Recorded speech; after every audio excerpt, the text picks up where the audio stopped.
My mom said I wasn't welcome on Thanksgiving, but the dinner was at my restaurant. Samantha Turner had always dreamed in flavors and colors. From the moment she was old enough to hold a spoon, the kitchen was her sanctuary, a place where she could create, express, and escape the fractures of a difficult home life.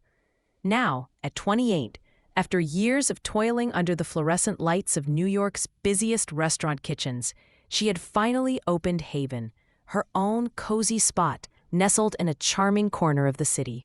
The walls smelled of cinnamon and rosemary. The air carried the warmth of freshly baked bread and the hum of hopeful beginnings. This was her dream, a vibrant blend of tradition and innovation, where guests could feel like family, not just customers.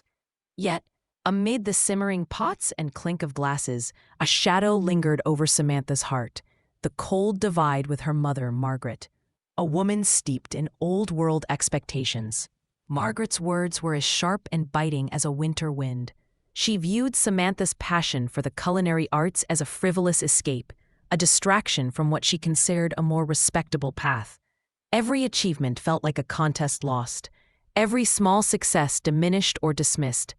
The tension between them was a silent strain, and today, as Thanksgiving approached, the distance seemed unbridgeable. Samantha wiped her hands on her apron, the soft murmur of her team preparing for the special holiday dinner filling the cozy restaurant. The place was alive with excitement. Reservations had doubled, and guests were eager to celebrate a feast centered on gratitude and belonging. Samantha had envisioned this night for so long: trays of roast turkey with a twist, bowls of creamy pumpkin soup infused with sage, and pies that carried memories of home, even for those who had none. Her fingers trembled slightly as her phone buzzed behind the counter. It was a message from her mother. Samantha hesitated, then answered the call, stepping into the quiet embrace of the kitchen's back room. The voice on the other end was colder than she expected. "Samantha, you're not welcome at Thanksgiving this year.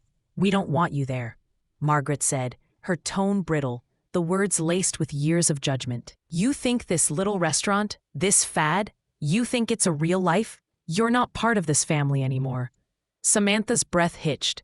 The distant clatter of plates and the laughter from the dining room felt worlds away now, replaced by the raw sting of rejection. She glanced back through the doorway. Some of her staff were watching, eyebrows raised in concern. The awkward silence around her grew heavier. A few customers sitting nearby had overheard the last few words.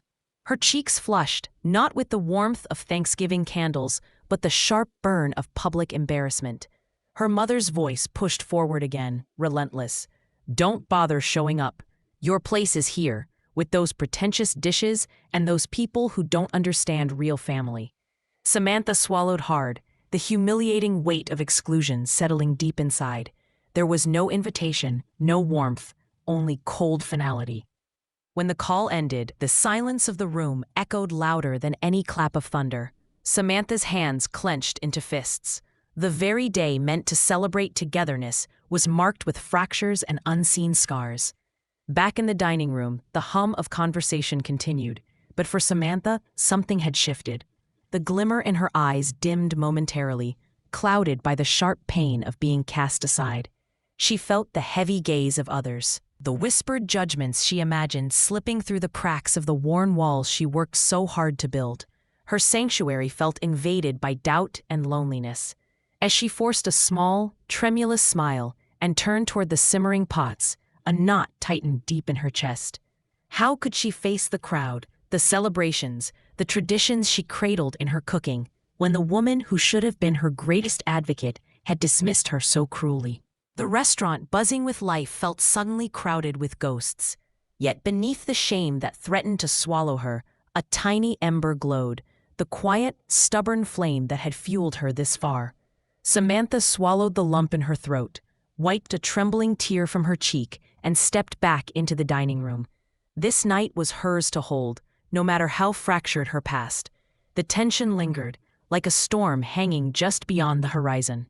And Samantha knew this Thanksgiving would mark the beginning of a fight far beyond the kitchen doors, a challenge for her heart, her dreams, and her place in a family that refused to accept her. The moment the phone slipped from Samantha's trembling fingers onto the stainless steel counter, a heavy silence settled over the kitchen. Her gaze was fixed on the glowing screen, the conversation etched into her mind like a bitter aftertaste. The warmth of the dining room, filled with laughter and clinking glasses just moments ago, now seemed a distant memory, overshadowed by the cruel words spoken by the woman who should have been her sanctuary. Samantha's breath came unevenly, her lips pressed tightly together as she battled between holding herself together and the raw ache blossoming inside her chest. Behind her, a few staff members exchanged uncertain glances, their youthful faces carrying a mix of sympathy and helplessness. Marcus, her sous chef, finally dared to step closer, his voice low and gentle. "Samantha, maybe you should take a moment. This isn't right." But she shook her head, refusing to let herself crack in front of them. She had spent countless years in kitchens, crowded and chaotic, developing a resilience as fiercely layered as the pastries she baked. But this was not a professional critique. It was a personal rejection from her own mother. As the evening progressed, murmurs began to ripple through the dining room like an unseen current. A few guests, curious and compassionate, approached her subtly, offering smiles that carried unspoken support. Still, Samantha could feel the weight of judgment imposed by others, some of whom glanced toward her with a cold calculation, as though assessing the scandal that had erupted in the heart of her sanctuary. An older woman, seated near the window, whispered to her companion, "Poor girl, it must be so hard, being cast out on a day like this." The sting of public humiliation tightened its grip. Samantha's mind replayed the phone call endlessly. The dismissive tone, the accusation that she was nothing more than a whim trying to stage a fancy show with food. She remembered how her mother had once told her as a child, "You'll never be good enough." Words that had haunted her through dreams and doubts. Now, those demons found voice again in a video that Margaret had mercilessly sent around to their extended family and social circles. In it, Margaret disparaged Samantha's career, calling her culinary style pretentious nonsense, and claimed her dreams of running a restaurant were a childish fantasy doomed to fail. The video cut sharply, with Margaret warning everyone to avoid the girl who turned her back on family traditions. Samantha's phone rang again. Messages of condolence, support, and offers of encouragement poured in from customers and even strangers who had heard about the harsh treatment she endured. Yet, none of those words could erase the bitter taste of betrayal. The humiliation wasn't just personal now. It was public, expanding beyond her kitchen and bleeding into her reputation. This was more than a family drama. It was a challenge to her identity as a chef, a woman, and a daughter.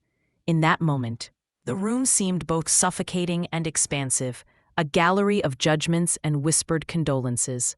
She fought tears, biting the inside of her cheek until it hurt just enough to distract her from the ache in her soul. Samantha thought of canceling the special Thanksgiving event altogether, of retreating into the quiet safety of loneliness. But deep down, she knew surrender wasn't her way forward. This bitterness was a weight she hadn't chosen, but it was one she could either let break her or use to carve out her own strength. Her gaze drifted back to the framed photographs hanging near the entrance, images of simple family dinners, of children clasping hands around tables, colored with laughter and love. Those memories were hers, too, but they now lived behind a wall hardened by rejection. A quiet determination began to build within her, fragile but alive, whispering that she could redefine what family meant, one step at a time, one plate at a time. If you've ever faced painful rejection or harsh judgment from those who should have supported you, remember Samantha's story. Sometimes the most difficult family battles ignite the strongest fires within us, and those fires can light the path forward, shining brighter than any shadow cast upon us. Keep believing in your own worth, even when others fail to see it. As the night stretched on, the restaurant hummed with life. But in Samantha's heart, a silent vow took root. She would not allow cruel words to define her. Her journey of healing, resilience, and self-affirmation was only beginning. Despite the pain, despite the whispers, and despite the cold absence of the very woman she longed to please. The days following that harsh Thanksgiving Eve passed in a whirlwind of orders, preparation, and blurred-out exhaustion. Samantha immersed herself in every detail of the restaurant, hoping that the intoxicating scent of rosemary and garlic, the clatter of pans, and the warm glow of oven lights might drown out the ache of her mother's rejection. But no matter how many faces she smiled at, or how many perfect dishes left her kitchen, the weight on her chest felt relentless, a quiet shadow lurking beneath her diligent steps. Every morning began with quiet ritual, the chopping of fresh herbs, the careful arranging of produce, the meticulous checking of reservations for the upcoming week. Each slice of a knife against a cutting board was both an act of creation and a small battle to keep despair at bay. Yet despite her determination, fear crept in. What if the whispers of the video, the sting of public humiliation, began to chase her out of her own dream? What if every guest, every critic, now viewed her through the lens of a daughter scorned and rejected? The idea knotted her stomach, making her question not just her talent, but her very right to claim this space she had fought so hard to build. Then came the early whispers in the community. A few of her regular customers, cautious but curious, began to ask about the video, about her relationship with Margaret. Samantha gave guarded answers, smiling with forced lightness, deflecting questions that sought to pry into the rawness of her private life. Some nights, when the restaurant quieted, she would collapse into the little office tucked behind the kitchen, the laughter and voices fading into the distance as the loneliness closed in. Her staff noticed the cracks. Emily, the young hostess with bright eyes, left a small note tucked by the register one morning. "You're stronger than you know." Marcus, ever steady, stood by her side, offering a steady reassurance with every word. Yet no reassurances could quell the questions that gnawed at her mind. Was she enough? Was her dream too fragile, built on sand when her own family refused to stand beside it? Samantha's attempts to reclaim her joy were punctuated by stumbling blocks.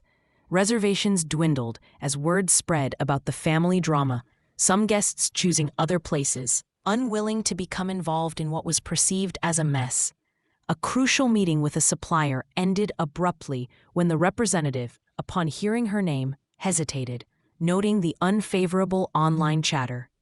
It was a subtle but painful reminder that the rejection she endured was spilling beyond the personal, threatening to unravel the professional. Yet amid the gathering storm, sparks of hope glimmered faintly. Some customers, strangers even, began sharing their own stories of family rejection and resilience. Social media posts started popping up, praising Samantha's culinary skill and condemning the unfairness of her mother's actions. A local food blogger visited Haven, producing a heartfelt article that balanced critique with empathy, calling Samantha's journey a poignant read about forging family where love truly belongs. Slowly the tide began to shift. Samantha found herself standing on the edge of two worlds, the pull of despair against the whisper of possibility.